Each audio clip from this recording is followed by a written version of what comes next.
شمع علم زمانے میں جلاتے جاؤ، سیکھ کر اس کو زمانے کو سکھاتے جاؤ۔ اعوذ باللہ من الشیطان الرجیم، بسم اللہ الرحمن الرحیم۔ ناظرین کرام، السلام علیکم ورحمۃ اللہ وبرکاتہ۔ انشاءاللہ تبارک و تعالی آج ہم لوگ پڑھیں گے شرح میعات عامل کے النوع العاشر۔ اب تک اس سلسلے میں ہم لوگ 2 ویڈیوز بنا چکے ہیں۔ انشاءاللہ تبارک و تعالی یہ ہوگا ہمارا پارٹ نمبر 3۔ آج کی جو عبارت ہے وہ فلا تخلو عن نقصان، ٹھیک ہے۔ اچھا، اب ہم یہ بات کر چکے ہیں کہ ہم لوگ افعال ناقصہ کے بارے میں پڑھ لیں۔ افعال ناقصہ جو ہے ان میں نقص پایا جاتا ہے کیونکہ یہ اپنے فاعل سے مل کر کلام تام نہیں بنتے ہیں، اور اب یہاں پہ یہی بات کی جا رہی ہے فلا تخلو عن نقصان، لہذا نقصان سے خالی نہیں رہتے، ٹھیک ہے۔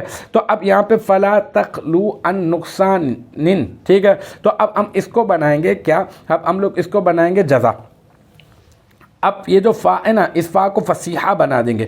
یہ فا فصیحہ اس بات پر دلالت کر رہی ہے کہ اس کی جو شرط ہے نا وہ مقدم، اس کی جو شرط جو ہے نا وہ مقدر ہے، ٹھیک ہے۔ اور وہ جو شرط جو جملہ جو مقدم ہے وہ ہے اذا لم تکن بمجرد الفاعل کلاما تاما۔ اب پہلے اس کی ترکیب کر دیتے ہیں، اذا جو پہلے فلا تخلو عن نقصان کی کر دیتے ہیں، پھر فا فصیحہ لا تخلو صیغہ واحد مؤنث غائب فعل مضارع منفی معروف، اس میں ہی ضمیر مرفوع متصل مستتر راجع بس ہوا افعال ناقصہ، اس کا فاعل اور ان حرف جر، اور نقصان مجرور جار اپنے مجرور سے مل کر لا تخلو فعل کا ظرف لغو، پھر لا تخلو فعل اپنے فاعل اور ظرف لغو سے مل کر جملہ فعلیہ خبریہ ہو کر یہ کیا ہو جائے گا؟ شرط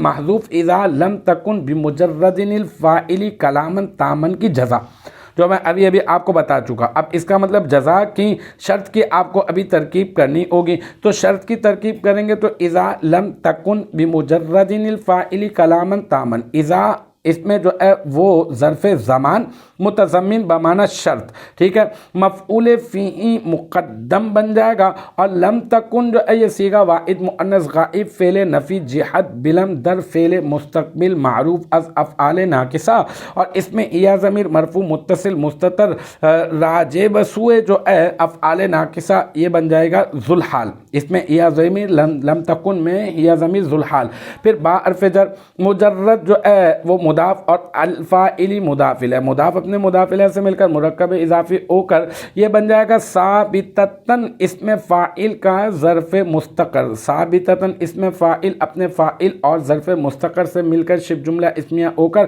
بن جائے گا، یہ شبہ جملہ اسمیہ ہو کر یہ بن جائے گا ذوالحال کا حال، پھر ذوالحال اپنے حال سے مل کر بن جائے گا لم تکن فعل کا اسم، اور پھر کلامن تامن، کلامن موصوف اور تامن صفت، موصوف اپنی صفت سے مل کر مرکب توصیفی ہو کر بن جائے گا لم تکن کی کیا بن جائے گا؟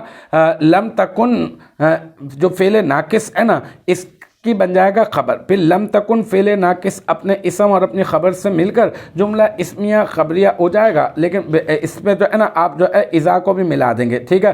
تو جس کو آپ نے جو ہے وہ ظرف زمان بنایا ہے نا آپ نے، تو اب ہم لوگ کہہ دیں گے کہ یہ لم تکن فعل ناقص اپنے اسم اپنی خبر اور مفعول فیہ مقدم سے مل کر جملہ فعلیہ خبریہ ہو کر، ٹھیک ہے نا، اور جملہ فعلیہ خبریہ ہو کر یہ کیا بن رہا ہے؟ یہ بن رہا ہے اپنا جملہ فعلیہ ہو کر بن رہا ہے شرط، ٹھیک ہے، اور پھر شرط محذوف، ٹھیک ہے، پھر شرط جو ہے وہ اپنی جزا پہلے ہی بنا چکے ہیں، تو پھر شرط اپنی جزا سے مل کر بن جائے گا جملہ اسمیہ خبریہ۔ تو الحمدللہ یہ ہمارا پارٹ نمبر 3 بھی النوع العاشر کا اپنے اختتام کو پہنچا۔ مجھے امید ہے کہ یہاں تک کی جو بات ہے وہ آپ کی سمجھ میں آ گئی ہوگی۔ انشاءاللہ تبارک و تعالی نیکسٹ ٹائم اگلی ویڈیو اگلی کلاس کے ساتھ ملاقات ہوگی، جب تک آپ اپنا بہت خیال رکھیے گا۔